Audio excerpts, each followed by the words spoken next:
This is Hidden Killers Week in Review. A look back at the most prolific stories of the week. This is the Hidden Killers Podcast with Tony Brueski and continuing coverage of the case against Bryan Kohberger. All right, picture this scenario. You're a boxing gym owner in small town Pennsylvania. You're minding your own business, going about your life, when suddenly the FBI shows up at your door asking about that quiet kid who used to punch heavy bags in your gym decades ago. A quiet kid? Well, he's now accused of one of the most notorious quadruple murders in recent American history. Welcome to Jesse Harris's life, folks, because he just got summoned to testify in the Bryan Kohberger trial, and his story is just the tip of an iceberg that's about to crash into the legal system this August. We're going to go through the witness list that has been released thus far and give you the latest on the case against Kohberger. As of right now, love to hear your thoughts in the comment section as we're inching closer and closer to jury selection and closer to an actual trial that is about to take place in the case against Bryan Kohberger. So please, in the comment section on YouTube, let me know what your thoughts are. Hit subscribe wherever you're downloading the podcast, or if it's on YouTube, hit it there as well so you can take part in our conversations, because there's a lot coming this year in this case. So here's what happened in the recent days that nobody saw coming. While the media was busy analyzing courtroom sketches and dissecting legal motions, Kohberger's defense team quietly filed an amended witness list that reads like a reunion invitation to his Pennsylvania past. We're talking about his boxing coach, his college professor, and his high school advisor, all getting dragged into what's shaping up to be the trial of the decade. It's like when you think you're just going to a casual dinner party and suddenly realize you're the entertainment. Let me back up and explain why this matters, because if you've been following this case, you know it's been moving at the speed of molasses in a snowstorm recently. Bryan Kohberger, the 30-year-old criminology PhD student, stands accused of allegedly stabbing 4 University of Idaho students to death in November of 2022. Madison Mogan, Kaylee Gonzalez, Zana Kernodle, and Ethan Chapin. They were all found dead in their off-campus house in Moscow, Idaho, a town so small it hasn't seen a murder in at least 5 years. Think of Moscow, Idaho as the kind of place where the biggest crime is usually someone stealing lawn ornaments. And then suddenly it becomes ground zero for a case that has the entire country glued to their screens. They didn't ask for this, but they are dealing with this now. The prosecution's case has always been built like a house of cards, but instead of playing cards, they're using DNA evidence, cell phone data, and the testimony of surviving roommates. At the foundation of this house sits one crucial piece of evidence, a knife sheath found at the crime scene with what prosecutors claim is Kohberger's DNA on it. It is touch DNA, which is basically the genetic equivalent of leaving your business card at a crime scene, except way more microscopic and entirely more controversial. Now, here's where things get interesting with this new witness list. When defense attorneys start calling character witnesses, it's usually because they're trying to paint a different picture of their client than the one the prosecution is sketching. Think of it like Instagram versus reality. The prosecution wants to show the jury a calculated killer who allegedly used his criminology knowledge to plan the perfect crime. The defense apparently wants to introduce them to Bryan, the dedicated student. Bryan, the disciplined boxer. Bryan, the guy his professor called one of their brightest pupils ever. Let's talk about Marie Bulger, because her story is fascinating in all the wrong ways. She's a criminology professor at DeSales University who taught Kohberger entirely through email and Zoom during the pandemic. Never met face-to-face, as far as we know, but she was so impressed with his academic work that she recommended him for a PhD program, allegedly, calling him one of only 2 students in a decade worthy of that recommendation, allegedly. She helped him with his master's thesis, which focused on how and why criminals commit crimes. If that doesn't make you do a double take, you might want to check your pulse. It's like having a driving instructor who's never seen you behind the wheel recommending you for Formula One racing. except the subject matter is considerably darker.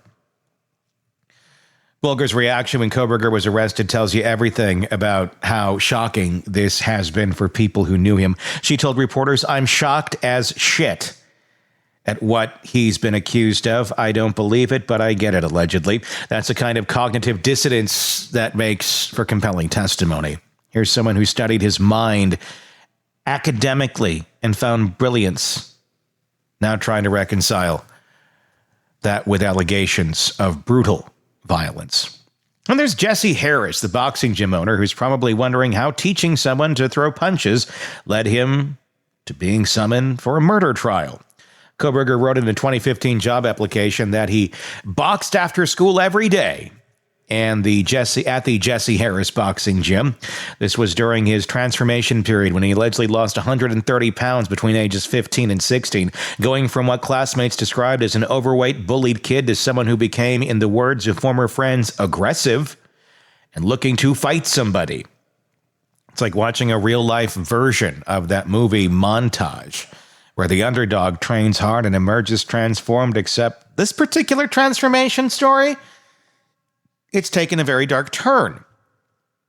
The defense is clearly trying to humanize Kohberger, showing the jury a young man who was disciplined enough to box daily and lose massive amounts of weight, dedicated enough to earn glowing academic recommendations, and normal enough to need school guidance counselors. It's character witness testimony 101. But in a case this high profile, every witness becomes a potential game changer. On the other side of this courtroom chess match, the prosecution has amassed what can only be described as an expert witness army. We're talking about over 25 specialists covering everything from DNA analysis to cell phone geolocation to crime scene reconstruction. If the defense witness list reads like a high school yearbook, the prosecution's expert list reads like a CSI convention program. The star of this expert witness list is Riley Nolan, and if you don't know her name yet, you will by the time this trial ends. She's a laboratory manager at the Idaho State Police Forensic Services who will testify about the DNA evidence found on that knife sheath. Nolan has been doing this for over 20 years, starting as a DNA analyst in 2002 and working her way up to lab manager. She's the kind of person who can explain complex DNA analysis in terms a jury can actually understand, which makes her either the prosecution's best friend or the defense's biggest headache, depending on which side you are rooting for in this case. Here's what makes Nolan's testimony crucial. She's going to explain something called secondary transfer of DNA, which is basically how genetic material can pass from person to object to another person. Think of DNA like glitter. If you have children or little girls, if glitter could send you to your death row, then we're all screwed as parents if you have little girls, because glitter will live in your home until eternity, till one day you sell your home, your children sell your home, your grandchildren sell your home, and you are dead. And your grandchildren look at that home and they go, "Mom, why is there all this glitter over here in this part of your room?" "Oh, when I was 7, I spilled a bottle of it," and they could never quite get it all out. That's what this is. Once it gets onto something, it spreads everywhere. And good luck explaining how it got there. The defense has hired their own DNA expert, Bika Barlow, who specializes in challenging DNA evidence and has worked over 200 cases. This is shaping up to be a battle of the DNA experts that could make or break the entire case. Maybe. The most compelling witness, though, might be the two young women who survived that night, Dylan Mortensen and Bethany Funk. These roommates went from college students worried about finals and weekend plans to key witnesses in a quadruple murder trial. Mortensen allegedly saw the masked perpetrator leave the house, describing him as having bushy eyebrows and being athletically built. She's the closest thing to an eyewitness the prosecution has. But here's the kicker. When shown Kohberger after his arrest, she couldn't definitively identify him as the man she saw that night. Think about that for a moment. You're in the house at 4 a.m., you see a masked figure in black clothing walking past your bedroom door, and months later you're asked to identify someone in a courtroom. Human brain is under trauma. It's about as reliable as a weather forecast, which is to say it's right just about enough to keep people paying attention, but wrong frequently enough to cause serious problems. The text messages between Mortensen and Funk that night read like something out of a horror movie. No one is answering. I'm really confused. I'm freaking out. It's like a ski mask almost. These weren't drunk college students being dramatic. These were young women sensing something was very, very wrong. The prosecution will use these messages to establish timeline and state of mind. The defense will likely argue they show confusion and fear that could affect memory and perception. What's particularly interesting is the witnesses list is what reveals about each side's strategy. The prosecution is building a technical case, DNA, cell phone pings, Amazon purchase records, surveillance footage. They're painting a picture of someone who allegedly used his criminology knowledge to plan an attack, right down to buying the alleged weapon online months in advance. It's methodical. It's comprehensive. It's the kind of case that looks great on paper. The defense strategy appears more psychological. They're not just challenging the evidence. They're challenging the entire narrative of who Bryan Kohberger is as a person. The Pennsylvania witnesses serve as a specific purpose, showing the jury a young man who is academically gifted, physically disciplined, and well regarded by some authority figures.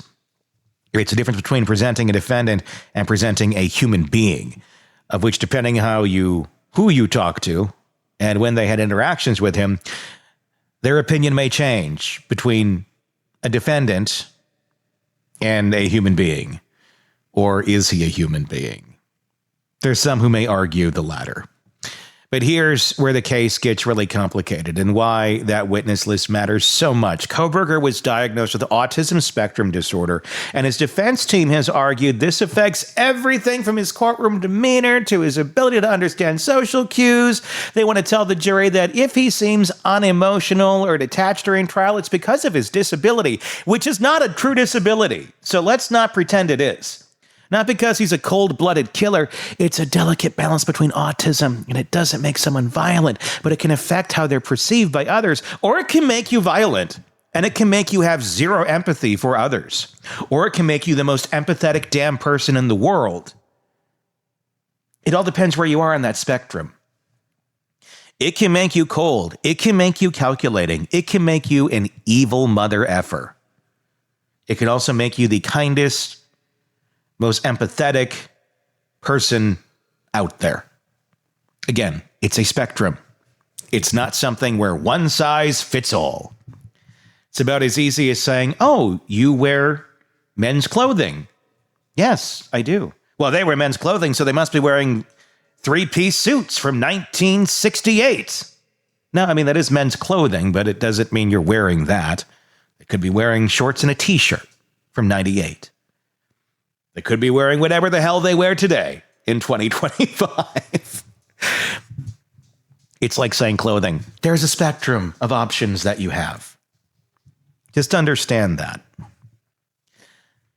The prosecution, meanwhile, has assembled experts who will testify about everything from toxology results to the victims to crime scene reconstructionists. They have FBI agents who will discuss cell phone tracking and video analysis. They have forensic specialists who can walk a jury through exactly what allegedly happened in that house. If trials were movies, the prosecution is making a documentary while the defense is crafting a character study or a YouTube short. One expert witness that particularly stands out is Special Agent Tony Immel, who will testify about identifying Kohberger's white Hyundai Elantra from surveillance footage. This is significant because the car became a crucial piece of evidence early in the investigation. Police asked the public for help finding the white Elantra seen near the crime scene. And when they connected it to Kohberger, the case began to solidify. It's like when you lose your keys and retrace your steps, except in this case, the steps allegedly lead to a house where 4 people died. The timeline of events that night is crucial, and both sides will use their witnesses to either support or undermine the prosecution's version of what happened. According to investigators, the murders occurred between 4 a.m. and 4:25 a.m. That's a remarkably narrow window for such a horrific crime, and both sides will have experts trying to prove whether that timeline is realistic or impossible. What makes this case unique is how it sits in the intersection of old-school detective work and modern technology. The DNA evidence represents cutting-edge forensic science. But the investigation also relied on traditional techniques like interviewing witnesses and follow-up tips. The surviving roommates provide human testimony about what they saw and heard, while cell phone data provides digital breadcrumbs of what and where people allegedly were and when.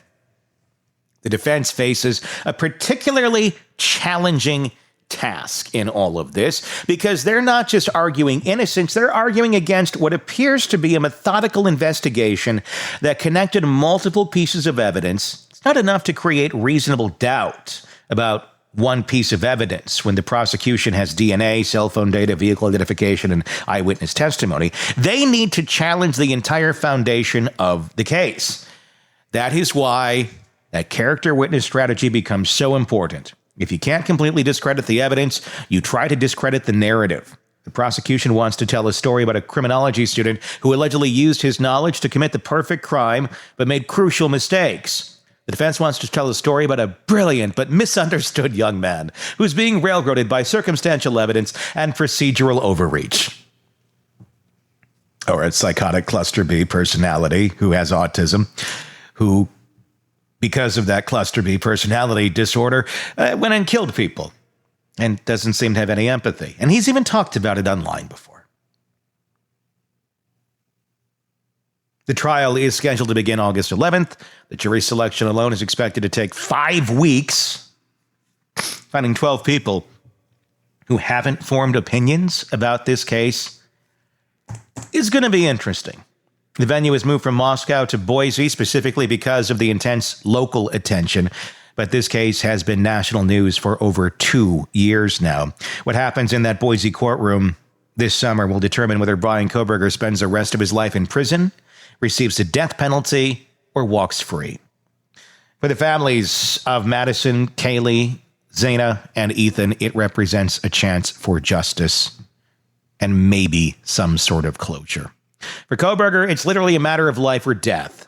For the witnesses being called to testify, from boxing coaches to DNA experts to traumatized college students, it's a responsibility none of them ever expected to bear. The witness list tells us the trial will be a collision between two completely different versions of reality, and 12 jurors will have to decide which one they want to believe. In a case where the criminology student stands accused of murder, where DNA evidence meets character testimony, and where the line between academic study and alleged real-world application has become terrifyingly blurred, the only certainty is that nothing about this trial will be simple. The truth, as they say, is something in the details.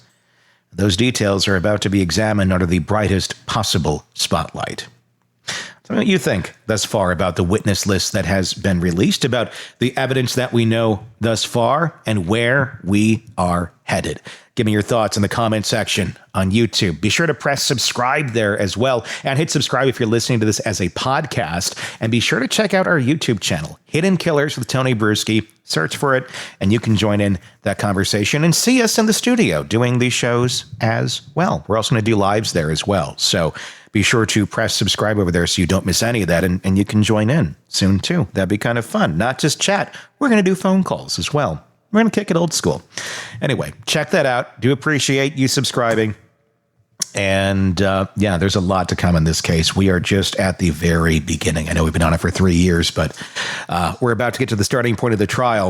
And I hope you'll be here for it as well. I'm Tony Brueski. We'll talk again real soon.